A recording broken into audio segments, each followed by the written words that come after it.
Hello everyone, and welcome back to Castle Crashers, this time for part 7. As you can see, the game did save last time we played, so there was nothing wrong in between gameplay this time. So we are going to advance up after getting the map at the end of the last video, and we are headed to the Flooded Temple, and this is where we will continue. The Flooded Temple has the introduction to probably my second favorite class in the game. First favorite thematically, I like the fencing and the industrial knights, like I said, to play, because I like the gameplay. You see the giant horn here? This is because we need the horn to open it, so you come in here and bring it back. But that statue was a statue of the elf class. And even though they're not really typical elves, they don't look like what you would expect elves to. They are... I mean, that's what their name is, and they're a very cool looking class. I really enjoyed what they look like a lot, and their magic is really unique. But unfortunately, they are limited to the very, near the end of the game, and they don't show up very long, but they are playable, and they are some of my favorites. I just think they look cool. More of the skeletons. Haven't seen these guys since the volcanoes. Get some villagers on my side. Break all of these. No one's allowed to live. You know, I think I might go buy some more bombs really quick. If not, I'll come back during the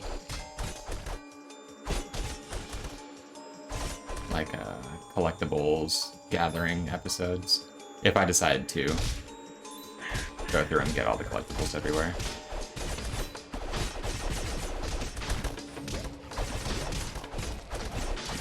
I do believe we are one level away from a new magic as well, so hopefully we'll hit 22, maybe by the end of this episode.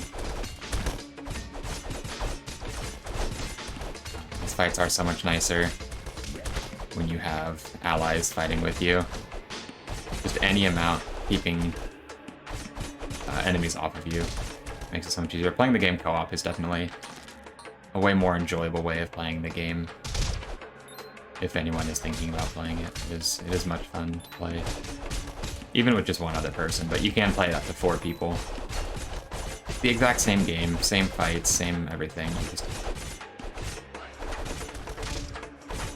I don't even know if it makes enemies harder to fight or anything like that. I don't know if they upscale the damage and health that enemies have to make up for it. I think it's the exact same. The only difference is you share... you split EXP and stuff.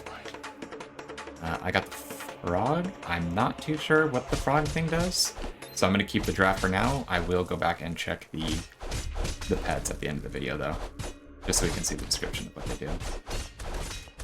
But leveling up is still the main concern for which pet I'm using, so the one that gives extra EXP just makes the most sense.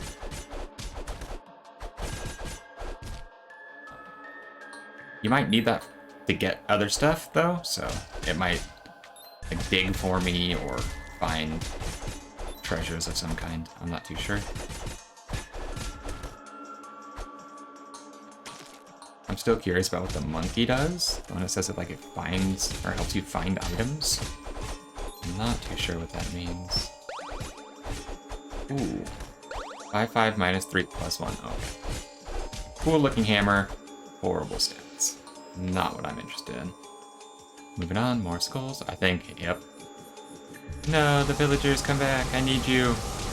This part is, again, another really hard fight. If you remember, I had to back out of the fight against all the skeletons at the volcano. This one is just that, but even harder.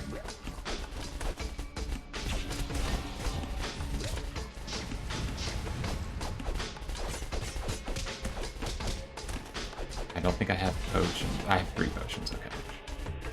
That's right, I went and bought some at the end of the last video.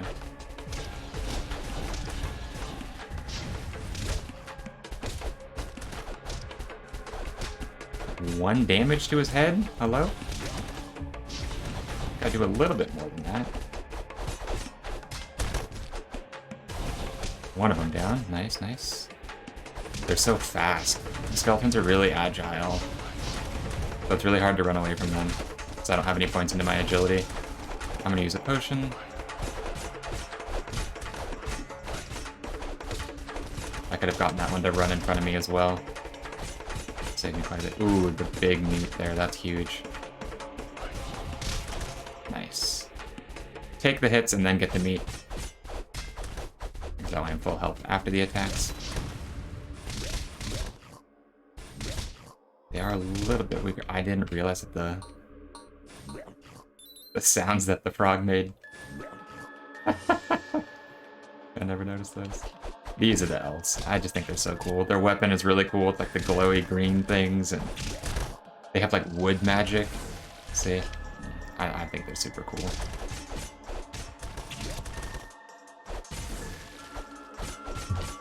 Pretty sure the sword's not actually that bad either, so hopefully I can get one of them to drop it. The green ones with like the holes in it, not the staff-looking one. No, I'm sure the staff ones are pretty good as well. Ooh, the puppies that try to steal all my money are back. That's unfortunate. Can I save any of these guys? No? Dang. Anything back here? I do remember there being something back here. Just slowly go through with the shovel.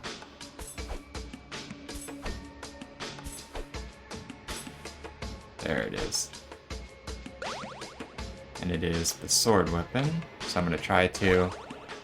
Yeah, so it's +4 magic, +1 defense. It is a very good sword, but unfortunately it is not better than what I am using right now for what I'm doing. So I will keep this one. The candlestick is just another fun weapon, I believe. -1 +2. Not bad, but it's nowhere near as good as the magic one. Just behind. But I'm going to keep the spiky club, just because the strength it gives and the defense it gives are quite important. The magic one wouldn't be too bad later on when I get my magic up a little bit more. Magic damage is quite strong on certain characters. It's a little unfortunate some characters do have a bit more useful magic than others. I think there's a special weapon here too if you have maybe the cardinal. Maybe not. That would be 3 items all really close to each other.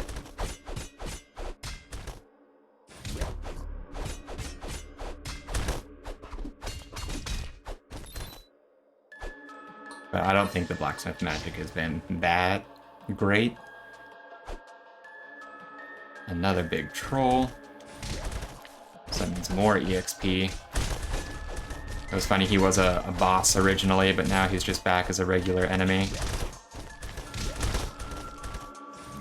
Do some farming here. For sure.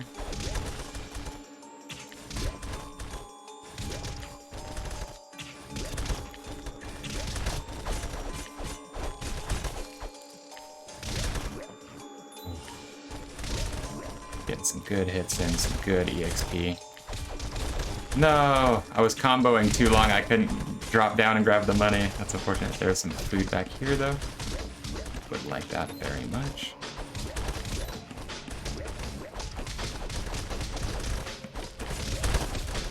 I want to try to hit 22 here.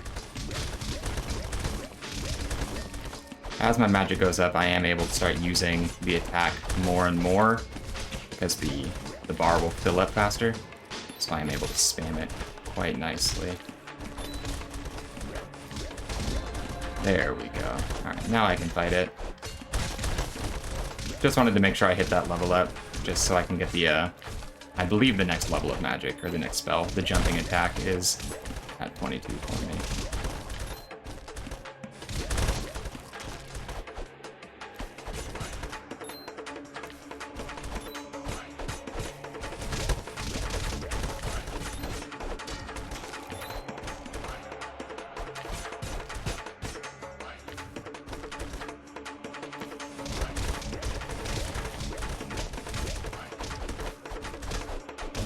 No idea how much HP it has. I'm just gonna try to beat up. There it goes. Alright, are they all gonna die when he dies? No, actually, so I do have to fight everything else. That is actually quite nice, because now they all give extra EXP as well.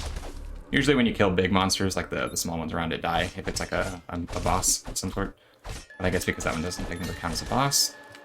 Look, I'm already like 1/6 of the way back through the next level. don't know.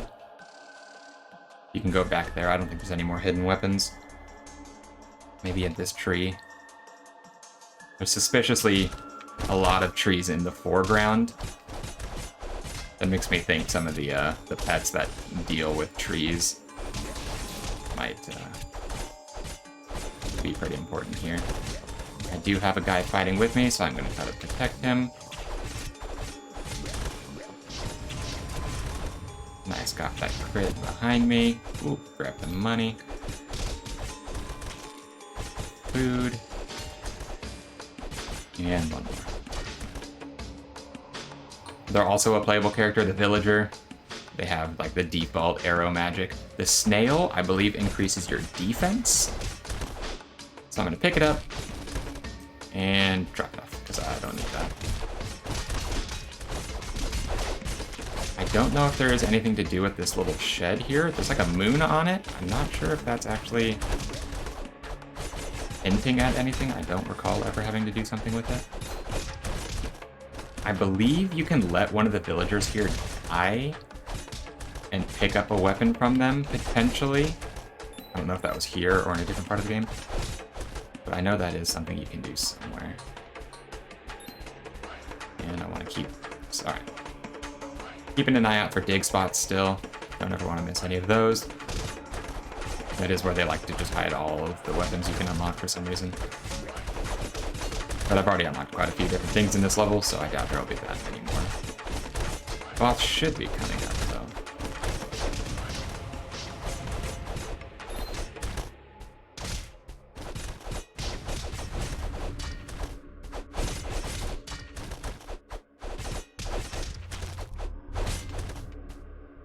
And we're good. Alright, going in with full health. Into the corn maze, which I believe you actually need the map for this specific section to fight the corn boss. Range is actually the best way to fight this boss, if with an agility build, because you can stun it with arrows later on. And so you can sit there and attacking over and over, and it will never attack you. Fortunately, I do not have that build. I think the tongue will work nicely. The popcorn does heal you 1 HP each time, so it is kind of hard to die on this boss because you do have nearly infinite sustain through it.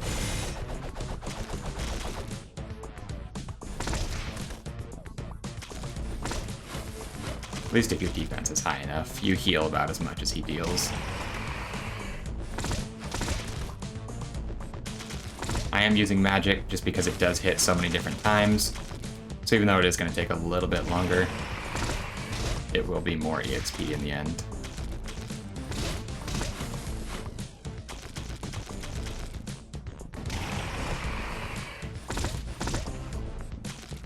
Pay really close attention to the EXP bar. You can see it moving a little bit every time I use the spell.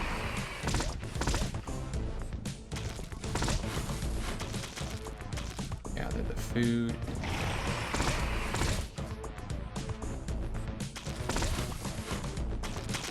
And I'm just gonna keep doing this.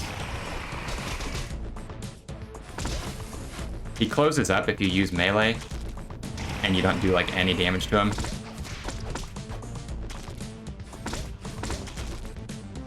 So staying at a range is usually more effective. You can sneak up basically and get a couple melee hits on him, but when he closes like that, he only takes 1 damage. And he doesn't seem to do that if you keep a distance from him. So 1 HP. Really not healing the most. I am taking a couple too many hits. I'm standing still when he's going under, which is what I need to not do.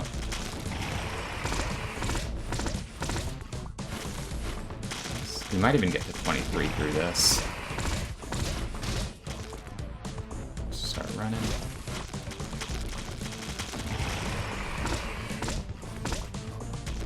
A little too far away there. I was only hitting him twice. There we go. There's 9 hits. 6 more. Trapped me in the corner there, that was a little unfortunate. Just keep going back and forth and back and forth. Collecting the popcorn as you go. Just to make sure you stay healthy. Almost got 12 in there.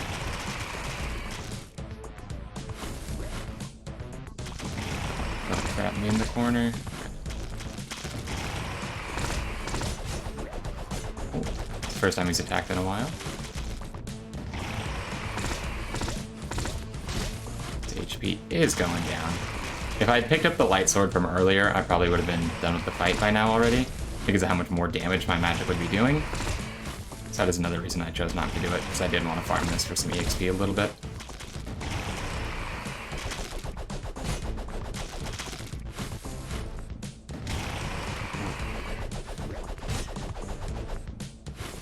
He starts doing this more and more. He'll appear back here again. Nope. There we go. He's gonna appear under me.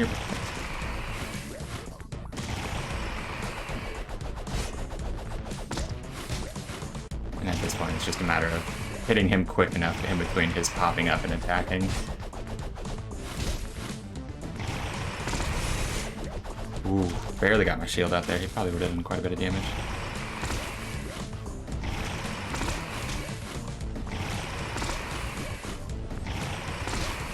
And there we are. Infinite popcorn. Really not the best reward. Another chest with money would have been quite nice. Then the villager runs in, and there's the horn. Bum-ba-da-bum. So in only 101 kills, it's actually quite a lot more than I was thinking. 180 gold and a lot of EXP. Look at that, 1101 EXP, just because I was fighting the boss with the magic attack that hit multiple times. And I do unlock a new arena. And I leveled up. Ooh, I'm forgetting we're only getting 1 point in leveling up now, so we are quite a bit further away than I remembered. So we still need 3 more levels, so at level 25 we'll get the final magic. I will check out the Swamp Village store. There's another pet here.